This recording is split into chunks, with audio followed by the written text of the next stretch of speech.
vers Rennes.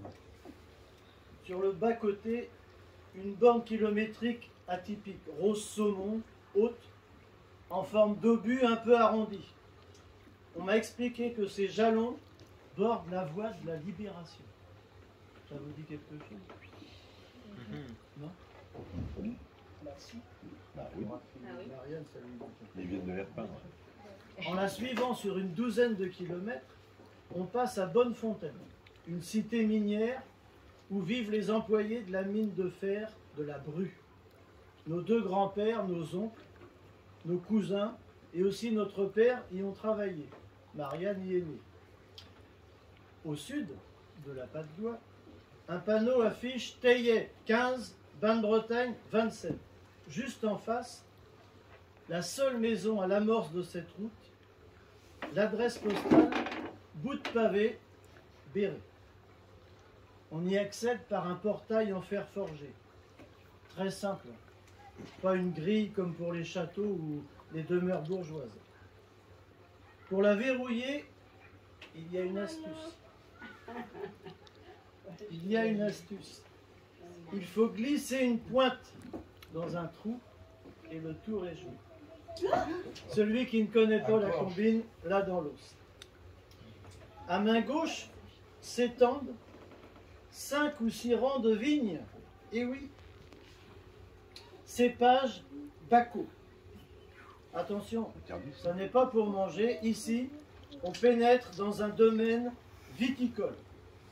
À main droite, on descend dans la cave où le matériel adéquat est entreposé. Le pressoir, le moulard pour écraser les grappes, les barriques. Tout près de l'entrée est suspendu le garde-manger. Une cage en bois bardée d'un grillage aux mailles très fines. Chaque année, les vendanges, ces jours de fête. La proportion de grains verts est souvent non négligeable, mais qu'importe. Ah, si nous avions gardé la propriété, peut-être aujourd'hui ferait-on un truc pas si mal que ça.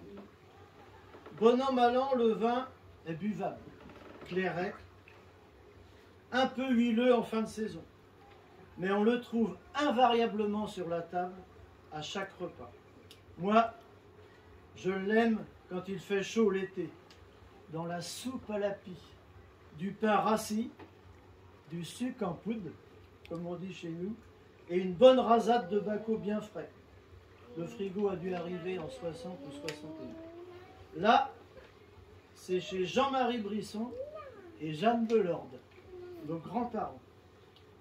Lui, toujours en bleu de travail, une casquette plate en drap bleu marine avec une visière rigide, un peu bourrue.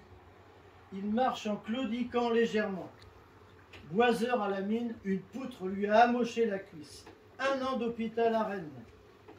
Et avant 1936, pas de sécurité sociale.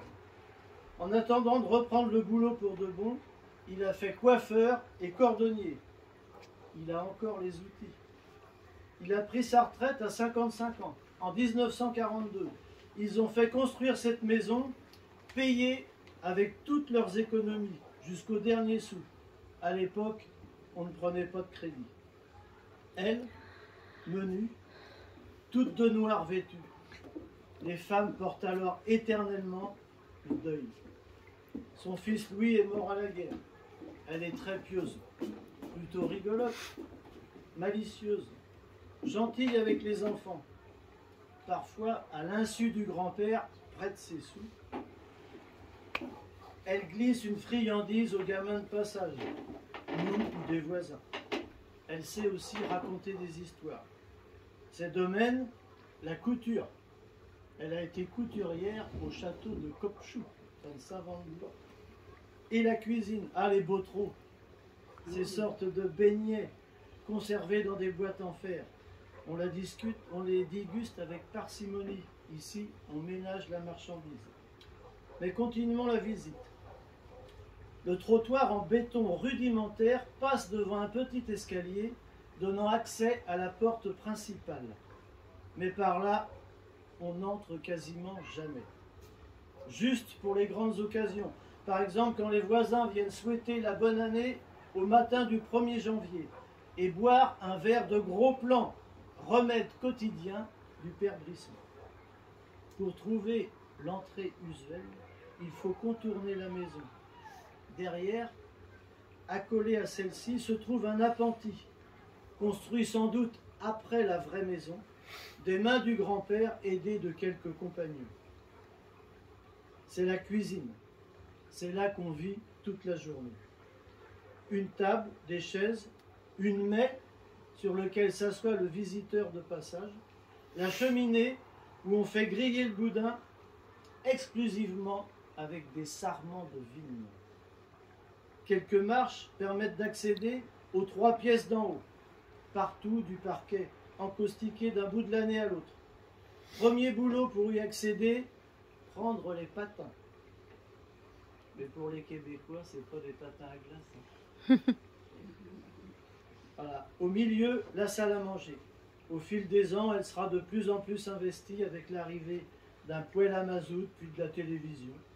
Un buffet y trône avec la belle vaisselle, un lavabo plat avec un seul robinet d'eau froide, à la forme bizarroïde. Mémé en chemise de nuit blanche se lave le museau avec le bout de sa serviette imbibée d'eau. Pas de gants de toilette. À droite, la chambre de Pépé et Mémé. Un lit bas, plutôt moderne, avec un pied de lit marron en tôle, et puis une sorte de lit cache blanc, en fer forgé. J'y ai dormi quand j'étais petit. Chaque matin, j'assiste à un rituel inamovible. L'un apporte à l'autre le café au lit, chacun son tour, prélude au petit déjeuner. À gauche, l'autre chambre, une grande armoire, dedans des vêtements, et au moins une paire de chaussures de cérémonie noires vernies. Elle porte le nom d'un sénateur à qui le grand-père a donné sa voix lorsqu'il était conseiller municipal à Soulvache et fut choisi comme grand électeur. C'est avec l'indemnité octroyée pour l'occasion que furent achetées les fameuses chaussures. Donc, il les avait baptisées de son nom. J'ai perdu le trait, là. Tac, tac, tac, tac, tac. L'élu méritait bien cet hommage. Je ne me rappelle plus son nom, mais si ce fut agi de lui, quand le grand-père avait besoin de ses chaussures, il disait à Mémé, il aurait dit à Mémé, si ce fut agi de lui, va donc me chercher Macron. Il y a là 2 lits à rouleaux, et dans chacun une petite plume. C'est un délice de s'y enfoncer après une journée à cavaler dans le jardin. Mais ici, il faut économiser l'électricité. Gare si un trait de lumière passe sous la porte une fois couché. Mais Marianne a trouvé la parade. Sous la couette, elle lit avec sa lampe de poche. Retournons vers les extérieurs. Les bâtiments annexes sont l'œuvre du grand-père. Ossature bois, bardage de tôle traité au coltard, un goudron issu de la houille, donc toute noire. En sortant de la petite cuisine, tout de suite à droite, dans la première cabane, on trouve le coin d'aisance. Un coffre en bois, percé d'un orifice assez grand pour accueillir différentes dimensions de croupe. Planqué dans le coffre, un baquet en bois. Lorsqu'il est plein, il faut aller le vider dans un trou de taille respectable qui recueille aussi les déchets végétaux. On appelait ça le fumier. Composter, c'était un terme réservé aux billets de chemin de fer à l'époque. Dans cette cabane, accrochées à une tige de fer recourbée et pointue, les feuilles de journaux destinées à rendre au fondement sa blancheur immaculée.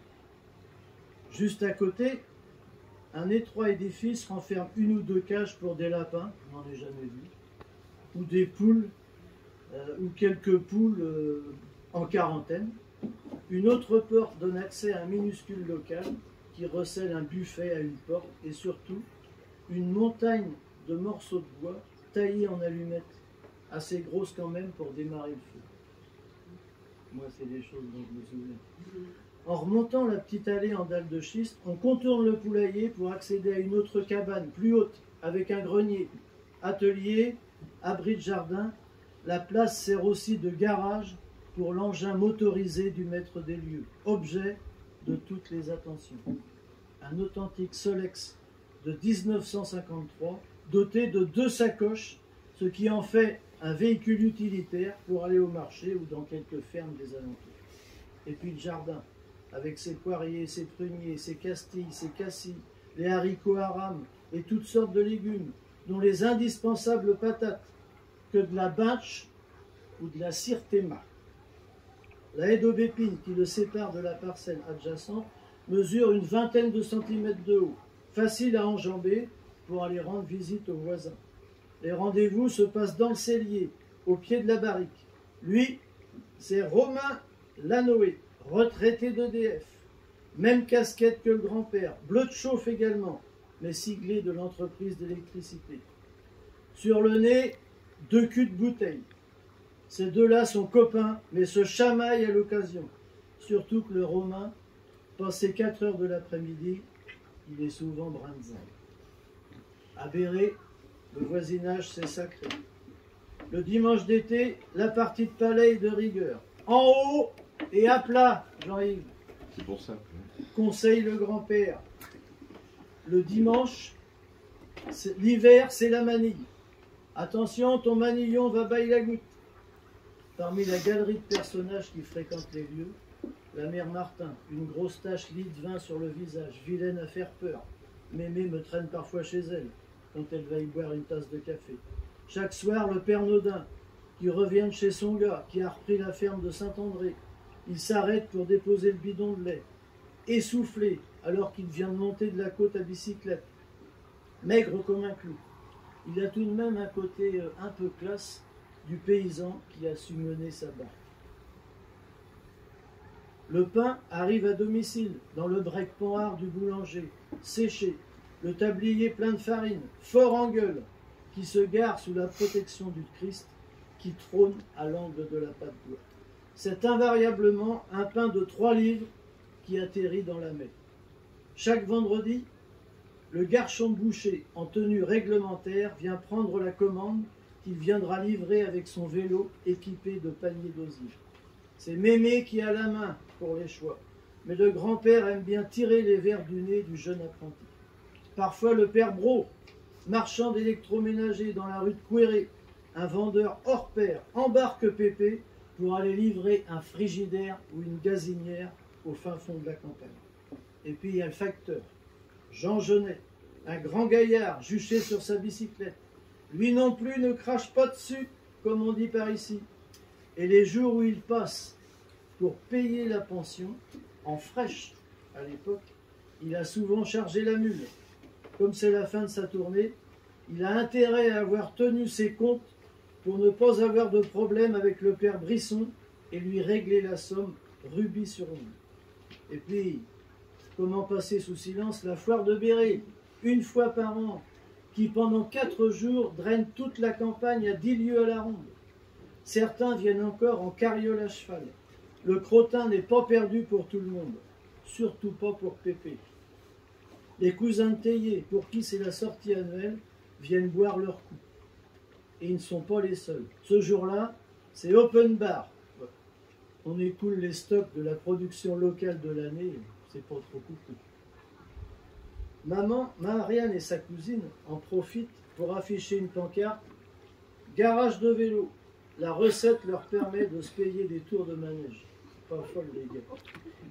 Parmi les visiteurs, il en est un qui ne s'est pas arrêté. Mais le voir passer debout dans sa décapotable a suffi au bonheur du père Brisson, admirateur inconditionnel du bonhomme. Le 10 septembre 1960, Charles de Gaulle a quitté Châteaubriand vers 18h via bout de pavé à Béret. L'histoire ne dit pas s'il a goûté au Baco, mais je pense que... Bravo. Voilà. C'était juste